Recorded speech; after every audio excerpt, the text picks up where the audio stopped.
Saudações, meus nobres alunos internautas. Aqui mais uma vez, eu e você, o professor Jussi Lacerda das disciplinas de Sociologia e Filosofia. Hoje, nessa nossa videoaula, um direcionamento para a nossa prova do Enem. Próximo sábado e domingo, vocês aí estarão se deleitando com essas provinhas. Acredito eu que no curso de Ciências Humanas mais completo do Brasil, Humanas em Foco, te preparou muito bem para essa prova. Do ponto de vista das aulas de filosofia, é interessante que você revise as aulas sobre os pré-socráticos, as aulas sobre Sócrates, Aristóteles e Platão, Tomás de Aquino, Santo Agostinho, os contratualistas Hobbes, Rousseau, Locke. Lembrem-se de também se atentar a Maquiavel. Hoje, nessa nossa videoaula de filosofia, trabalharemos a biopolítica.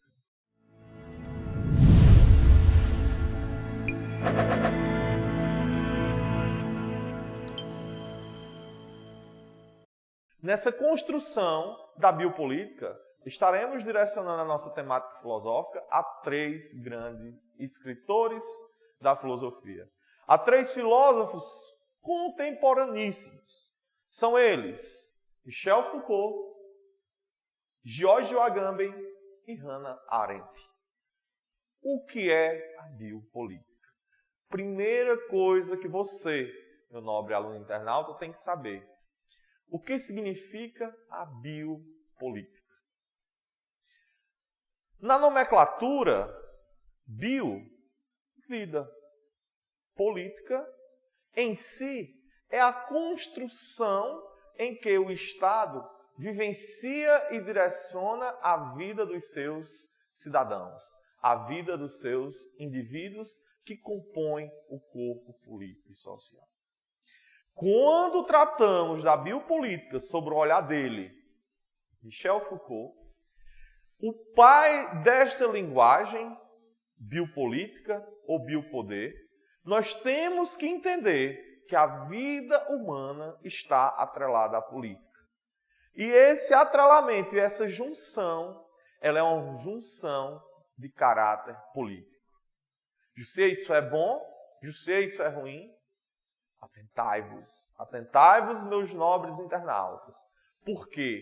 A questão da biopolítica é uma questão problemática que esses filósofos vão refletir.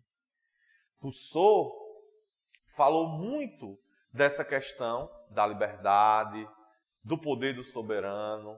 Tudo isso está linkado ao povo. Todavia, não funciona como Rousseau sonhou. Funciona pelo olhar de Hobbes. Funciona sobre o olhar de Locke. Funciona sobre o olhar do capital, como diria Marx. Em se tratando dele, especificamente Foucault, ele vai dizer que a política atenta contra a nossa própria vida. Essa política, nós nos tornamos produtos deles, dos políticos e da política.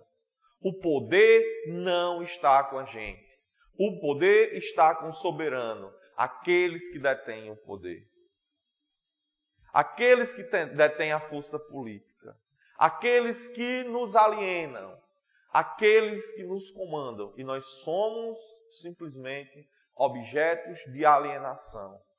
O problema é, e quando nossa vida está em jogo? E quando a nossa vida, o bios, está prestes a morrer ou ser destruído ou devorado pelo Estado?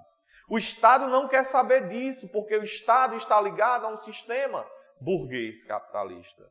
Veja só o que vai dizer George Agamben em seu livro O Estado de Exceção e o Homo Sacer, o poder do soberano. É muito simples. George Agamben, quando fala em estado de exceção, ele está querendo tratar da questão de uma regra jurídica que as democracias, conceito de democracia, governo do povo para o povo, liberalista, onde há participação popular, onde há uma construção da maioria. Todavia, na lei constitucional, como diria Montesquieu, do povo, no povo, do povo para o povo, não funciona assim na prática. Não. Por quê? Porque pelo estado de exceção, título de um livro de Jorge Agamben, tema central da pesquisa de Jorge Agamben, nós, enquanto bio, enquanto vida, enquanto entidades nesse mundo, podemos ser eliminados pelo estado de exceção, que é o estado de exceção, José, que tu pode ser eliminado. O estado de exceção é uma simples partícula do direito onde dá exceção ao Estado para eliminar a vida do indivíduo sem que ele tenha direito à defesa. Se o Estado te achar feio, se o Estado te achar mal, ele pode te eliminar por essa partículazinha, chamada de estado de exceção. Quando é na prática, José, que isso funciona? Simples. Quando estamos em estado de sítio, ditaduras militares. Nas ditaduras militares, a primeira coisa que acontece é a decretação do estado de sítio. É a instauração sistemática e constitucional dessa partícula chamada estado de exceção. O Estado vai pegar a exceção, única regra democrática, em que o próprio governante pode tirar a tua vida por lei, sem tu ter direito a resposta nenhuma. Isso é muito sério, meu nobre internauta. Isso é muito sério. Jorge Agamben é um italiano que deu aula no direito nas universidades dos Estados Unidos. A partir do 11 de setembro de 2001, ele não mais vai atuar ali. Pelo contrário, ele vai se manifestar teoricamente, criticamente, contra a política norte-americana. Por quê? A maior de todas as democracias, a mais bela de todas as democracias, vai começar a trabalhar essa questão. Como assim? Se você vai para os Estados Unidos e é visto como terrorista, você vai ser tratado como um terrorista. Você pode ser preso e ir para Guantánamo. Você pode, inclusive, ser assassinado sem ter direito a uma resposta, sem responder em um tribunal, como a Constituição ou as Constituições trabalham. O que foi que aconteceu com aquele brasileiro na Inglaterra? Foi assassinado no metrô. Ele teve direito à resposta? Não. Confundiram ele com um terrorista. Jean Charles. Tem até filme para ele.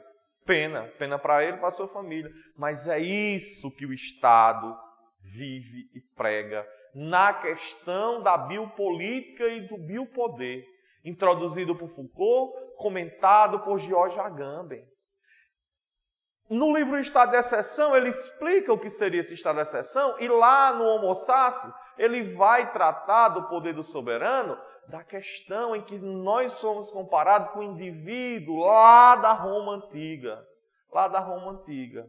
Onde esse Homo Sapiens, escreve aí Israel, Homo Sapiens, ele é um indivíduo que tem o seu direito à vida suspenso. E qualquer cidadão pode eliminar com aquela figura. É uma figura do direito romano, o Homo Sapiens. E ali já existia a exceção à regra, o matar sem ter direito à resposta. E assim fomos evoluindo na modernidade, nas primeiras constituições, pós-Revolução Francesa, nas constituições iluministas, há essa partícula chamada de exceção. É aí onde nós clamamos, segundo os nossos autores, Foucault e Agamben, para essa análise da biopolítica, onde nossa vida ela está enclausurada, onde nossa vida ela não mais nos pertence, onde vivemos numa democracia de fachada. Vejamos outra questão bem trabalhada por Foucault, a questão do homossexual. É uma questão em que ele tem uma prisão interna, uma prisão em si mesmo. Nós vamos trabalhar na próxima aula sobre minorias a questão homossexual na aula de sociologia. Por quê? Porque o Estado não dá o apoio merecido. Hoje no Brasil nós temos políticos de direita e extrema-direita que estão aterrorizando com a vida dos nossos irmãos homossexuais.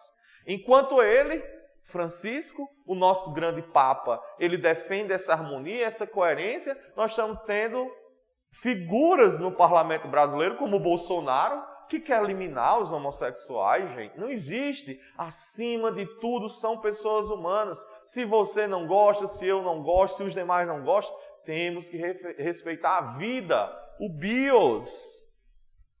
Não dá para viver assim. Por fim, falaremos dela, Hannah Arendt, uma alemã de origem judia que também foi erradicada intelectualmente nos Estados Unidos. Judaísmo, o que é que eu lembro? O xenofobismo de Hitler, que pregava o arianismo, a ideia de uma raça pura, eliminando homossexuais, judeus, negros e ciganos. Veja só, essa tese de Hitler, criando os campos de concentrações, tornando aquele indivíduo escravos da máquina nazista opressora, preparando o sistema para um conflito. Então, o Hannah vai analisar as ideias totalitárias como uma fundamentação teórica, que o totalitarismo, vou aqui fazer um pequeno resumo, eu acho que eu já falei disso para vocês, ele tem a característica de militarização, expansionismo, xenofobismo e partido único. Vou citar só essas características, certo? Ele é antidemocrático, já sabemos. Ele é anticomunista, antiliberal. Além disso, ele é xenofobista e preconceituoso. Ele atenta contra a vida. Foi assim que Hitler fez com os judeus. Foi assim que Hitler fez. Coisificou, veja essas filas no campo de concentração. Coisificou o ser humano. O que é coisificar, José, numa linguagem filosófica? É tornar o ser humano um objeto. Desanimado, sem vida. Foi isso que Hitler fez. E Hannah vai tratar dessa questão. E Hannah vai falar da biopolítica. E Hannah vai criticar as ideias totalitárias. E Hannah vai fazer uma nova reflexão sobre a política contemporânea. Gente, isso é filosofia contemporânea no século XX. É bom de ler, é fácil de entender, não há nada de metafísica, não há nada de só erudição. É uma crítica reflexiva aos padrões teóricos e políticos de uma contemporaneidade iluminista, capitalista, burguesa que nos arrasa, que nos destrói, que só sobra o que é bom para a elite, que leva a vida a um nada. O bios, ele vai chegar ao fim por essa política pragmática, preconceituosa, elitista e totalitária. Analise bem, meu nobre aluno internauta, essa questão. É muito importante você analisar essa questão. Analise bem, reflita. Hannah Arendt é sempre citada em fragmentos de textos nas questões de ciências humanas. Foucault é cobrado diretamente nas questões do vestibular, o pensamento de Foucault. E agora eu estou falando para vocês de Agamben. Agamben, pensador contemporâneo que trata dessa questão, junto com Hannah, junto com Foucault, da biopolítica. Falar de biopolítica, trabalhar a biopolítica é importantíssimo e é problema sério a se debater nas reflexões de questões do Enem. Por que, José? Por quê? Porque a questão ligada às ciências humanas atuais é falar do ser humano, é falar da cultura, é falar de patrimônio, é falar da política, é falar da essência humana, enquanto entidade construtora. E tudo aquilo que suprime a vida humana. Então, quem é elaborador do Enem, eles sabem, ou o cara que compõe lá o corpo das 45 questões, eles sabem que geografia, que história, que sociologia, filosofia, até mesmo a atualidade, trabalham essa temática. Por isso que esse tema aqui apresentado a vocês é um tema que eu direciono para a provinha de vocês desse fim de semana que virá. Assim, gente, eu vos deixo um forte abraço, vos digo boa sorte e até a vitória. Esse professor que vos adora e que vos capacita.